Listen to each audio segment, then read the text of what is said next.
અપરા એકાદશી એ જ્યેષ્ઠ માસના કૃષ્ણ પક્ષમાં આવતી અત્યંત મહત્વની એકાદશી છે.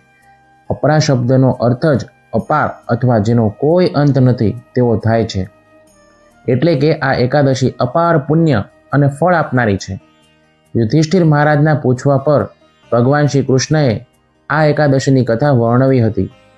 પ્રાચીન કાળમાં મહિધ્વજ નામનો એક ધર્માત્મા રાજા હતો.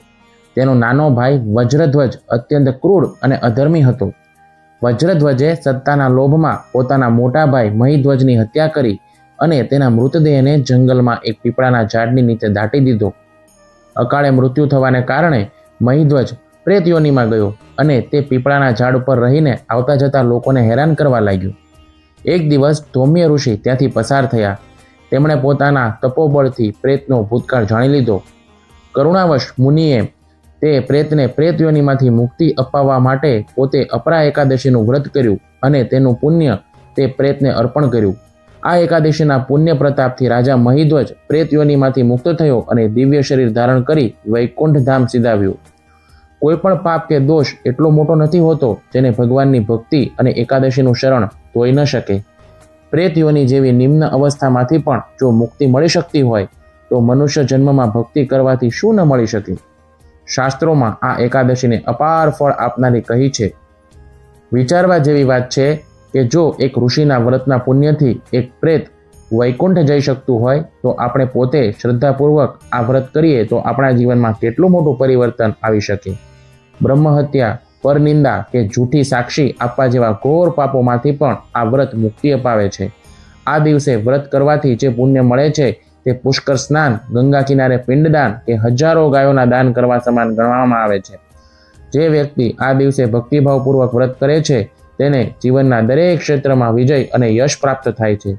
આ વ્રત કરનાર વ્યક્તિને સમાજમાં માન સન્માન, યશ અને આર્થિક સમૃદ્ધિ પ્રાપ્ત થાય છે.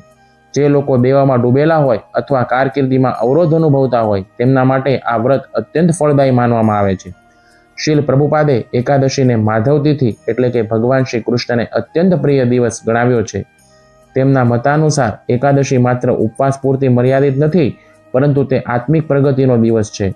શીલ પ્રભુપાદ કહેતા કે એકાદશીનો અર્થ છે ભગવાનની નજીક બેસવું.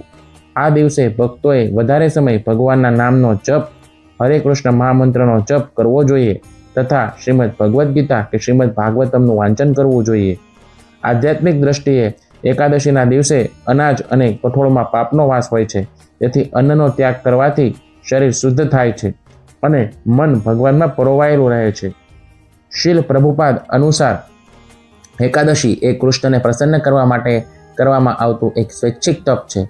જો કોઈ વ્યક્તિ શારીરિક રીતે અશક્ત હોય તો તે ફળ કે દૂધ લઈને પણ ભક્તિ કરી શકે છે. પરંતુ મુખ્ય હેતુ ઇન્દ્રિય તૃપ્તિ ઘટાડીને ભગવાન પ્રત્યેનો પ્રેમ વધારવાનો છે. ઇસ્કોન સંસ્થાની પરંપરા મુજબ આ દિવસે આપણે ભગવાનને જે ભોગ ધરાવીએ છીએ તેમાં પણ અનાજનો ઉપયોગ ટાળવામાં આવે છે. આપ સૌને અપરા એકાદશીની હાર્દિક શુભકામનાઓ. હરે કૃષ્ણ.